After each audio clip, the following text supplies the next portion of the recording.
E uma pessoa diz que antes, quando precisava de ajuda para resolver alguma coisa, abria um livro e caía naquilo que precisava ler. Mas que agora, quando ela faz isso, quando ela abre um livro, ela está caindo numa página em branco. Então, talvez tenha chegado o momento de você buscar certas respostas não mais nos livros. Tem coisas que nós podemos buscar nos livros até o fim, né, da nossa vida. Mas outras respostas, talvez nos livros a gente não encontre mais suficientes para o nosso caso. Deve ser esse o caso desta pessoa. Nem tudo nós podemos encontrar nos livros.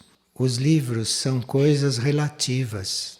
Os livros não são escritos para uma pessoa. Os livros são escritos para infinitas pessoas. Então, nenhum livro é como a nossa instrução interna. Porque a nossa instrução interna é só para nós. Tem exatamente o que nós precisamos naquele momento. Um livro pode nos ajudar muito, mas não é o que nós precisamos naquele momento. Porque a cada segundo que passa, nós precisamos de coisas diferentes. Por mais positivo que seja um livro, dali a pouco ele já não está justo como nós precisamos, porque nós já temos outra necessidade. E a instrução interna, esta vem na hora em que a necessidade está acontecendo.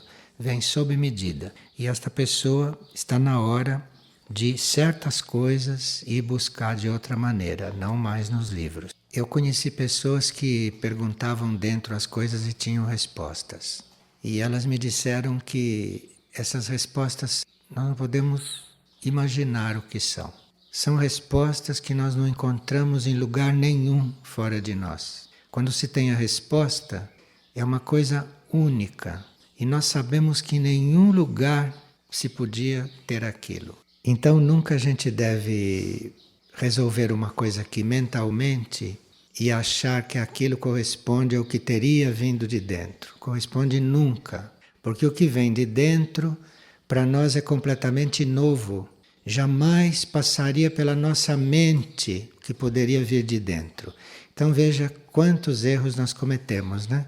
Nós agimos aqui da melhor forma possível, mas quando a gente pensa que nada disso corresponde ao que viria de dentro, então isto pode nos animar a buscar isso, né? A insistir nisso, porque acontecendo isso uma ou duas vezes o canal está aberto.